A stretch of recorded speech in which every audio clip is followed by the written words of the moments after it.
유엔 북한 인권특별보고관이 신종 코로나 바이러스 대응을 위한 북한의 극단적인 조치로 인해 주민들의 인권 침해가 더 심각해졌다고 지적했습니다.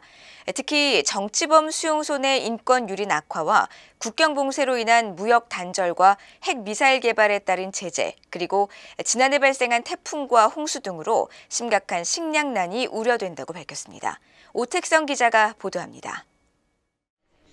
토마스 오에아 퀸타나 유엔 북한인권특별보고관은 지난 1일 유엔 인권이사회에 제출한 북한 인권 상황 보고서를 통해 현재 진행 중인 코로나 팬데믹과 이에 대한 북한의 극단적인 대응이 북한의 인권 상황을 더 열악하게 만들고 있다고 지적했습니다.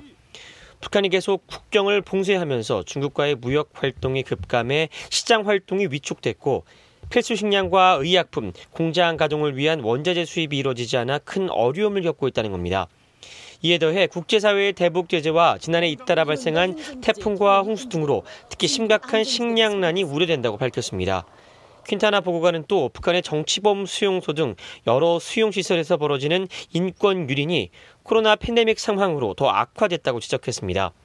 수용된 인원들은 가족들이 면회를 와서 제공하는 음식이나 의약품 등에 의존하고 있는데 코로나 방역 조치로 가족 방문이 금지되면서 더 큰 어려움을 겪고 있다는 설명입니다.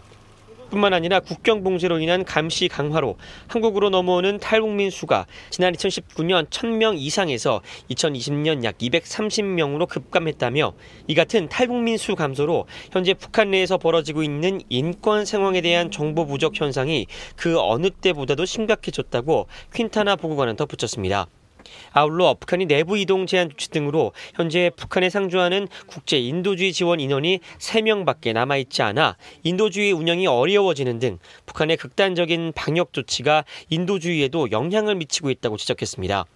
그러면서 유엔 안보리 대북제재위원회가 인도주의 지원 제재 면제를 신속하게 했지만 국경 봉쇄로 인도주의 지원 물품이 계속 중국 국경에 남겨져 보관 비용 등이 고스란히 지원단체로 넘어가는 등 지원단체들의 부담이 더 늘었다고 덧붙였습니다.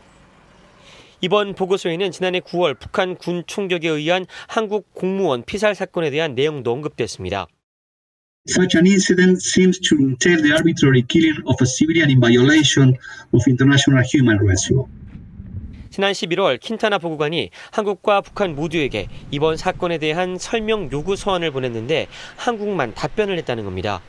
그러면서 북한은 이번 사건 책임자에게 반드시 책임을 물어야 하고 유가족들에게 보상해야 하며 국제 의무를 준수해야 한다고 강조했습니다.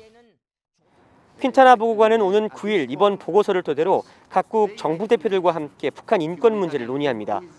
또 매년 3월 정기이사회에서 채택되어 온 북한 인권 결의안 역시 이번 이사회에서 상정될 것으로 예상됩니다. VOA 뉴스 오택성입니다.